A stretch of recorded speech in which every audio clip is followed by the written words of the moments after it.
everyone and welcome back. Today I'll be finishing off my beginner series. This will be the last part and we'll be ending off with inversions. There will always be an inversion in a yoga practice. Down dog is in fact an inversion.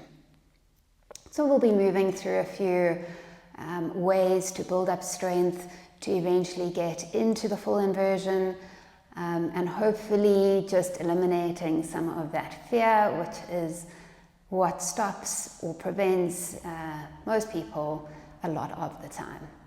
You don't really need to warm up for an inversion. It is a warm up, so we're going to be moving straight into it. Let's start at the front of the mat, standing in Tadasana, toes and heels to touch, drawing the hands down next to the hips. Shoulders will be drawing away from the ears, tailbone is slightly tucked. Just close the eyes for a moment, take a deep inhale breath and exhale. And then start to bring yourself into that controlled Ujjayi breath. That even inhale through the nose and exhale through the nose. Opening the eyes, bring the palms forward and up, look up towards the fingers. Exhale, folding over the legs, Uttanasana. Inhale, halfway lift, lengthen out that spine.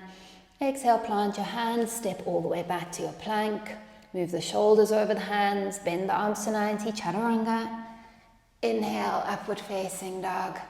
And exhale, downward facing dog, and holding it for 5 breaths. Here is your first inversion. Head is pointing down, gaze between the shins. Arms are shoulder width apart. Feet hip distance apart. You're pushing the chest closer towards the thighs. Inhale. Exhale, 3. 2. And 1. Look between the hands. Step up between the hands. Coming into that halfway lift. And then exhale, folding over the legs. Inhale, palms forward and up. Look up. Exhale, come to stand in Tadasana. Let's do another one. Inhale, palms forward and up. Exhale, folding over the legs.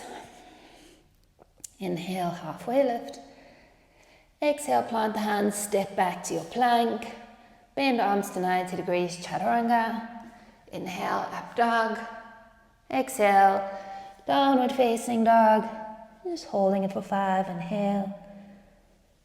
Exhale, 1. 2, 3, 4,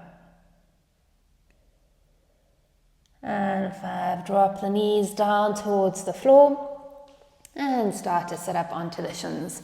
If you haven't moved your mat to a wall, maybe take your mat to a wall. If you don't have a wall nearby, we won't be doing everything against the wall, so you'll be able to just practice where you are. The first inversion we're going to be starting with is dolphin.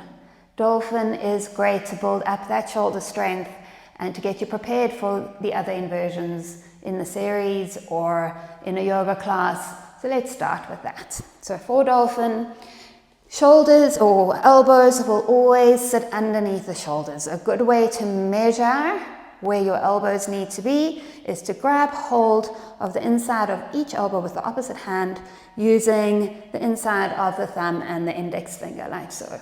And take the elbows down to the floor in front of you and then start to interlace the hands in front of the mat. Yeah? So this is where we are. You're going to be tucking into the toes. So basically dolphin is similar to down dog except on the forearms. You're going to start to extend into the legs. The head is dangling off the floor. You're going to move the feet closer towards the elbows and drop the head down low. But the head is not touching the floor at all. And holding it there. It is intense. Great to build up shoulder strength. Inhale. Exhale, 3. 2, and 1. Dropping the knees down to the floor and resting in child's pose Or just coming up onto the shins to rest on the shins, maybe closing the eyes and taking some deep inhales and exhales. We're going to be moving on to headstand. So once you can hold that dolphin in the right position for a good 10 breaths at a time, then you can start moving on to headstand, but you do need the shoulders to be very strong for headstand. You don't want any pressure in the neck or on the head. You need to be using the shoulders and the forearms. So setting up for headstand, you would set up in exactly the same way as you did for dolphin, grabbing hold of opposite elbows or the inside of the elbows with the index finger and the thumb, taking the elbows down to the floor, grabbing or interlacing the fingers, making a cup with the hands or the back of the hands, the palms. You're going to take the very top of the head down to the mat. The back of the head is going to be resting in the palms of the hands. So basically that's what you'll be looking like, but obviously with your head down on the floor. You often, or I often see people in my classes that spread the elbows quite wide. Try and keep the elbows underneath the shoulders. Your shoulder width is not as far as you think. As soon as you start opening up the elbows, all the pressure is then on the top of the head, which then compresses into the neck, which is not what we want. You need to be pushing into the shoulders, you need to be pushing into the forearms. So be mindful of what is happening in your body when you go up into headstand. Let me take it step by step. Elbows underneath the shoulders, hands are opening up, top of the head comes down to the floor, back of the head is in the palms of the hand. So let's move slowly, maybe just bring one knee into the chest, and that is a great start. You never kick up into handstand or into headstand. It is always a very controlled movement, bringing one knee in and then the other. So then maybe bringing the other knee in and holding it there. That's a great place to be. That's half headstand. When you feel more confident, then slowly taking the knees or the feet up towards the ceiling. Everybody has a different way of controlling it. I like to take the feet up and then slowly pushing into the shoulders, into the forearms. Very little pressure on the top of my head, maybe about 5%. The rest is in the shoulders and the forearms. And slowly coming down with control as you came in, no flinging yourself down, just slowly making your way all the way back down into child's pose or onto your shins, whatever feels good for you. And closing the eyes and taking some deep inhales and exhales.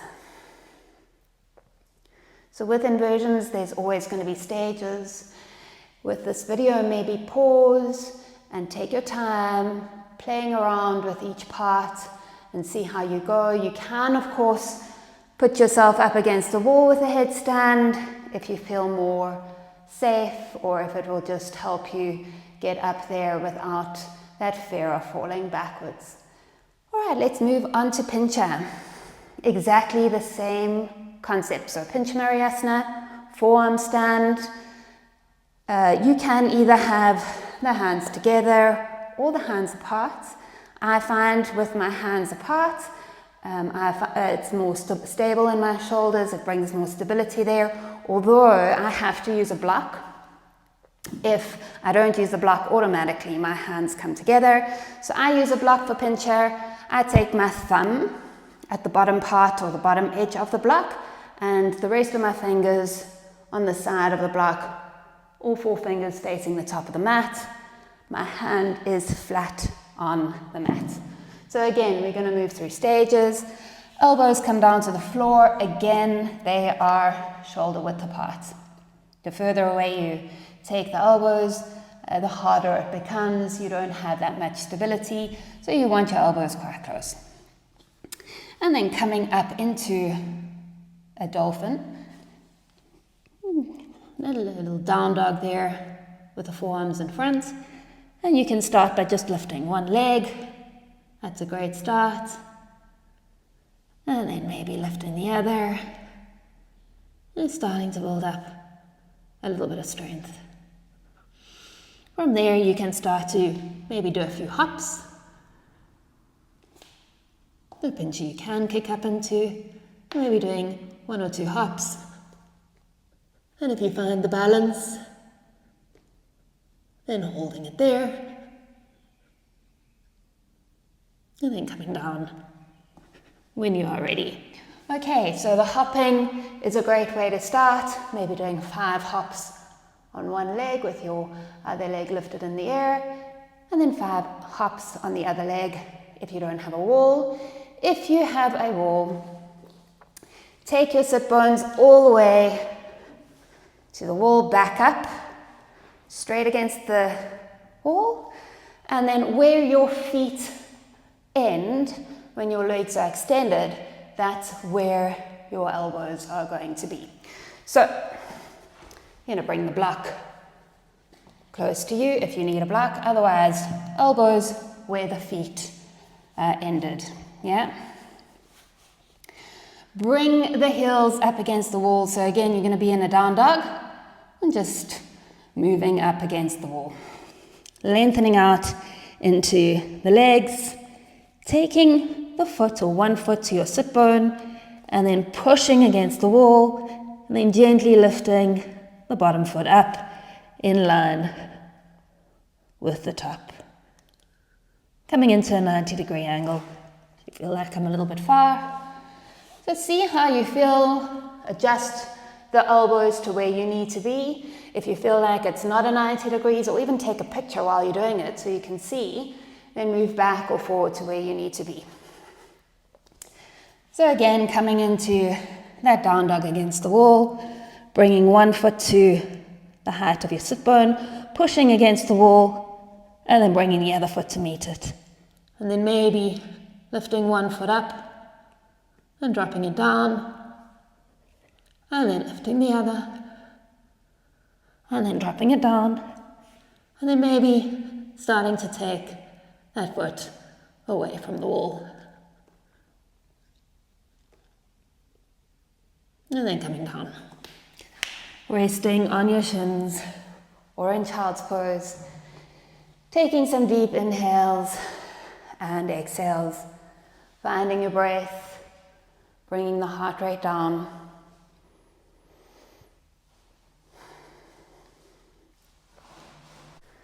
Okay, so moving on to handstand. There are different ways to get into handstand. Some people jump with 2 feet together. Some people do press to handstand when you've really become a bit stronger. Today I'm going to be doing handstand with one leg in front of the other. So just move along and follow me. If there's an easier way for you to get into it, definitely do that. But this is just a basic way of starting and you can see how you go. Okay, so let's start in down dog. It's a good way to start. And then bring your one foot halfway between your feet and your hands. Yeah, so about there. Start to straighten out into whichever leg you've got in front, and then lift the back leg up behind you. Hands are where you started in your down dog, or about a good foot distance away from your front foot. Your back leg is the one that actually gives you some momentum. You're going to kind of bend into the front leg and use the front leg as a spring to start to spring yourself up. So again, like pincher, we're just going to be doing a few hops, lifting up and coming down on one leg, and then maybe moving over to the other leg, and maybe finding some balance on the hands or some air time, pulling in the lower belly, lengthening out into the shoulders, and maybe holding it there for a few breaths. Inhale and exhale, slowly starting to come down and resting in child's pose. So of course, handstand has its stages.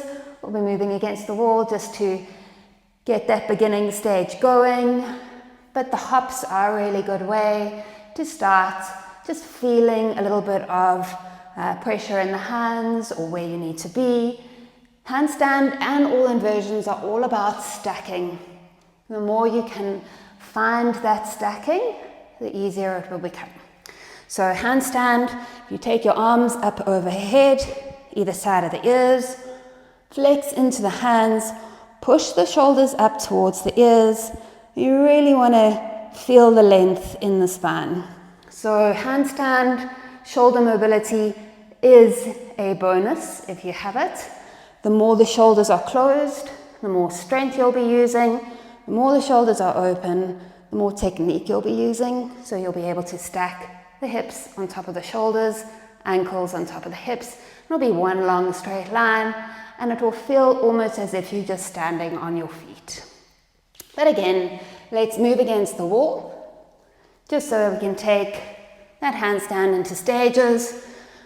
Putting the sit bones against the wall, feet out in front of you. Where the ends of the feet are, that's where your hands will be. Again, coming into that down dog, this time on your hands. Hands are again right underneath the shoulders. Lifting up into that down dog, feet up against the wall. And take one foot to where your sit bones are. And playing around here, pushing into that foot. Maybe lifting up that little bottom foot a bit and just dangling it around. Just seeing if you can get the balance. You really do need to push into the wall to find that stability. And then maybe taking the bottom foot in line with the other foot on the wall. Coming into a 90 degree. And if you want to start lifting up one leg, and then bringing it back down. And then the other. And bringing that back down. And if you have a bit of confidence, maybe start to push away from the wall a little bit. Finding a little bit of airtime, even if you come down. And finding a little bit of balance. And bringing the foot back to the wall. And maybe swapping over. Just playing around. Don't be so serious when it comes to inversions. It's always a fun practice. And it is great when you do start to find that little bit of confidence with it. I don't like to do handstand against the wall facing this way, purely because the shape of your handstand becomes a little bit different.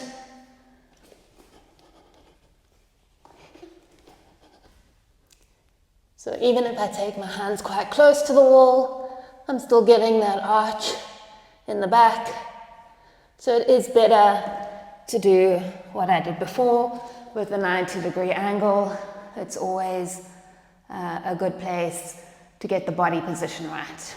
Other drills that you could do for handstand or practice for handstand is of course pushing up into the shoulders, dropping them down, pushing up and dropping down, or even lying on your back, hands either side of the ears, feet are zipped, and then start to push the lower back into the mat, lift the feet up slightly, and lift the arms up and head up slightly. Coming into like a dish, and that is a great indication of what your body position should be in a handstand. If you want to take a break and lie down and rest in Shavasana, go there now. Take a few minutes just to relax into the body. It's also a good idea to kind of pause each of these inversions while you're practicing and take it slow and see how you go. Namaste.